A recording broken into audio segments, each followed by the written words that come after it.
and welcome to Virtual Class 7. Today is Thursday, April 23rd. We have 3 stories to cover today, so let's get right to our first story, Dalton's Law of Partial Pressure. This is perhaps the easiest thing we will learn all year. The law simply states that if multiple gases occupy the same container, the total pressure inside the container will equal the sum of the partial pressures of each gas.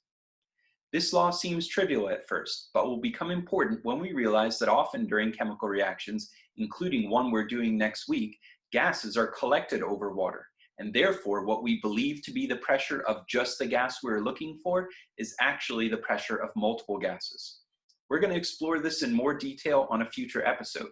However, to show us how this law might be used in a more complex problem not involving water, I'm going to send it over to our in-house expert, Kevin Orlando, for an example. Take it away. Thanks, Kevin. Let's take a look at Dalton's Law of Partial Pressures. We're going to work with this example where we have 2 separate gases, gas A and gas B. If we were looking to calculate the pressure of either one of those gases, we would use the ideal gas law, PV equals nRT, but we would solve for pressure. So for gas A, the pressure of gas A would be equal to the moles of gas A, the universal gas constant, times temperature divided by volume. Now, if I have a gas B and it's under the same conditions, so the same volume and the same temperature, we would be able to eliminate those variables. What we're going to do is we're going to put gas A and gas B together in a single container over here.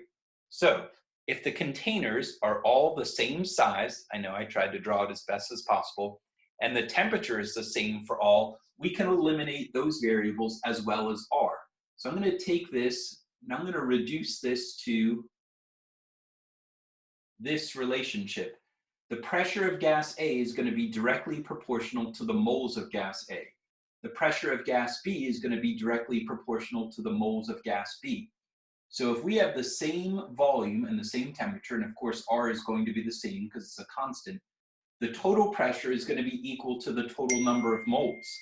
So if we add together the 2 gases, gas A and gas B, into a single container, the total pressure is going to be the sum of their partial pressures, just like the moles will be the sum of their moles.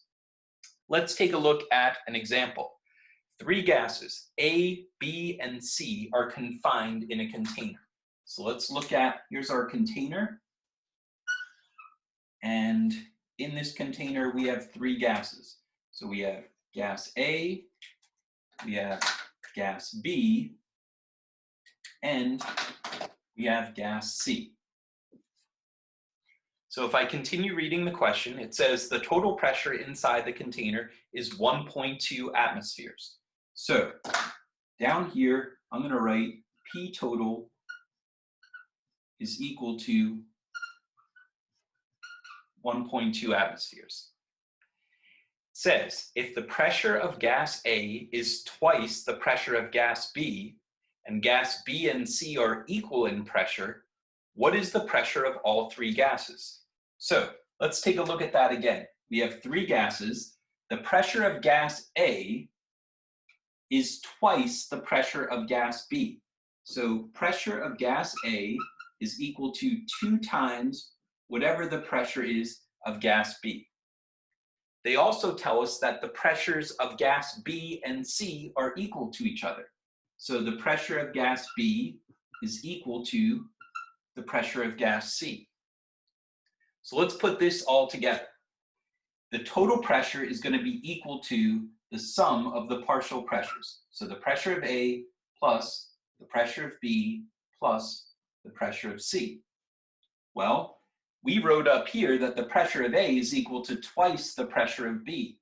So I'm going to replace the pressure of A with 2 times the pressure of B. Pressure of B I'm going to leave alone. And the pressure of C, remember, is equal to the pressure of B. This is equal to our total pressure, which in this case, in this problem, is 1.2 atmospheres. So what I can do is add up all of these. If I have 2 times the pressure of B, plus another pressure of B, plus another pressure of B, really I have 4 times the pressure of B. 4 times the pressure of B is equal to 1.2 atmospheres. So if I divide by 4, and I divide by 4 here, I'll get the pressure of B is equal to 0.3 atm. Well, now I can solve for all of my other variables. So if the pressure of B is equal to 0.3 atm, and I know that B and C are equal to each other, the pressure of C is also equal to 0.3 atm, and I can go back and look at the partial pressure of A, which is twice that of B. So the partial pressure of A is going to equal 0.6 atm. And you'll notice that works out perfectly because then our total pressure will add up to be the 1.2 atm. All right, that's just one example. There are countless other examples that I can come up with, but you can think through them logically and use reasoning like this to solve for it. These problems aren't difficult, but that's my best chance at making them more challenging for you.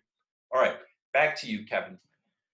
Thanks, Kevin. Moving on to our second story, Graham's Law of Effusion.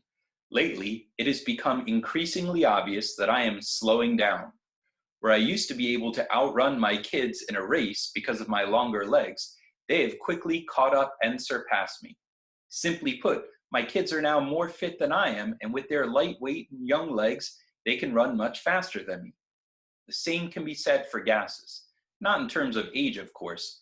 Gases that are lighter in weight can move much faster than gases with high molecular weights. For more on this story, we send it out to our staff scientist, Kevin Orlando, who is going to explain exactly how this works. Kevin? Thanks, Kevin. Okay, we're going to take a look at Graham's Law of Effusion. And to do this, we're going to look at an example that involves two different gases. On the left side here, I have hydrochloric acid gas, and this is its molar mass, 36.46 grams per mole. And on the right side, I have ammonia gas, just like in the problem that we completed a few nights ago. And that has a molar mass of 17.04 grams per mole. Well, when these two gases are introduced into a container, they're going to undergo a chemical reaction. So ammonia reacts with hydrochloric acid to form ammonium chloride, NH4Cl, which is actually a solid. So when the two gases meet up, you're going to see exactly where they meet up because they'll form this white cloud if this were in a transparent container. So the question is, where does the cloud form? Does the cloud form directly in the middle? Does it form closer to ammonia? Or does it form closer to HCl? And the answer to that is based on how fast each of these gases are moving. So some of you might be saying, well, aren't they moving the same speed? It says right here that they're at the same temperature. And we know that temperature is a measure of average kinetic energy. So the two gases have the same kinetic energy. However, think about the equation for kinetic energy. Kinetic energy equals 1/2 mass times velocity squared. So even though the two gases have the same kinetic energy, they don't have the same velocity. Because of their differences in mass, one gas is moving faster than the other. The lighter gas is moving faster. So to answer the question, where does the cloud of precipitate form? It's going to form closer to the hydrochloric acid. So in the same period of time, hydrochloric acid is only going to travel a distance of this much, whereas the lighter gas, ammonia, is going to travel a much greater distance. So the gas ends up forming closer to the heavier molecule. So what we're going to do now is we're going to look at a math problem, example number 2, that involves Graham's Law of Effusion. By the way, the term effusion just means that the gas is moving. Effusion happens to mean that it's moving out or passing through a small pore or a hole in a container. So our next example is going to look at just that. So if I read the problem to you, it says hydrogen gas and water vapor are confined in a container. So I'm going to draw this for us. So in a container, we have both hydrogen and water vapor. They're both gases. They're both in the same container. They're both at the same temperature. It says the container develops a small leak and gas begins to escape. So the question becomes, which gas will escape faster and how much faster will that gas escape? So we're going to use Graham's Law of Effusion to calculate this. So if we look at Graham's Law of Effusion, we have the rate of gas A over the rate of gas B is equal to the square root of the molar mass of gas B divided by the molar mass of gas A. So if I could make one recommendation to you to make your math a little easier, put the heavier gas on top. So in our case, the heavier gas is going to be gas B, which in this example is going to be water.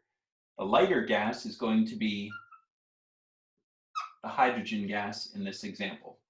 And when we solve these problems, we don't actually solve for a particular velocity. We actually solve for the ratio of rates. So think of this, even though it looks like a fraction with two pieces, think of this as a single variable called the ratio of rates. Now I can plug in my two values.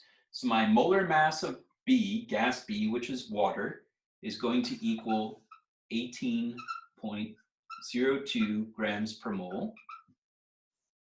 And my molar mass of gas A, hydrogen, is going to be just 2.02 grams per mole. I'm going to do a little rounding here. Let's just say that this is 18 divided by 2. So this is going to end up being the square root of 9. And this is going to have an answer of 3.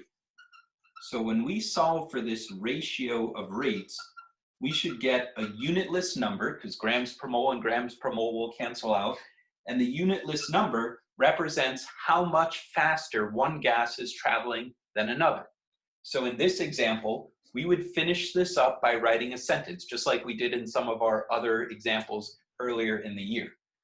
Since we know that hydrogen is the lighter gas, we know it's going to escape first, and it's going to escape 3 times faster than water. So hydrogen gas will escape 3 times faster than water vapor.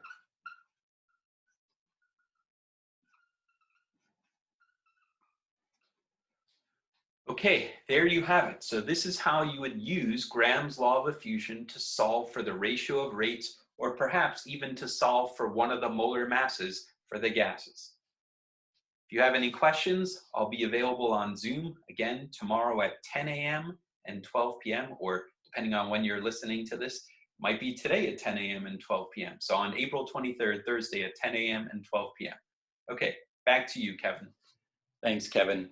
And now we're ready for our third and final segment, which is on the molar volume of a gas. So one last time, I'm going to send it out to our resident expert, Kevin. He's going to be able to help us with an example using the molar volume of a gas. See you after this. Thanks, Kevin. So now for our last segment, the molar volume of a gas, specifically the molar volume of a gas at STP. You might remember from last week when I mentioned the meaning, the significance of the term STP. STP is a shorthand way of communicating both a temperature and a pressure. Standard temperature, the ST part of STP, is 0 degrees Celsius or 273.15 Kelvin. Standard pressure, the other half of STP, means you're at a pressure of 1.00 atm. So if a problem tells you that you're at STP, that's a shorthand way of them conveying to you both the temperature and the pressure of the gas. In the example that we're looking at today, we're going to use 1 mole, exactly 1 mole, of chlorine gas, and we're going to look at what volume that would occupy at STP. So let's take a look. Pressure volume equals nRT, the ideal gas law. In this case, we're going to solve for volume because we're trying to find molar volume. So remember, if I'm looking for volume, that means pressure has to come down here. So I wind up with the equation volume equals nRT over P. So in this problem, I'm going to use the variables that I have here for pressure and temperature and substitute in order to solve for volume. So volume of 1 mole of gas We always know the value for R, 0.0821 liter ATM over mole Kelvin, times our temperature. Our temperature is standard temperature, or 273.15 Kelvin. I divide all of that by my pressure. Well, my pressure in this case is just 1.00 ATM. So I wind up getting a volume of 22.4, let's look at the units. Moles drop out, Kelvin drops out, ATM drop out. So I get a volume of 22.4 liters. Now, what does that mean to us?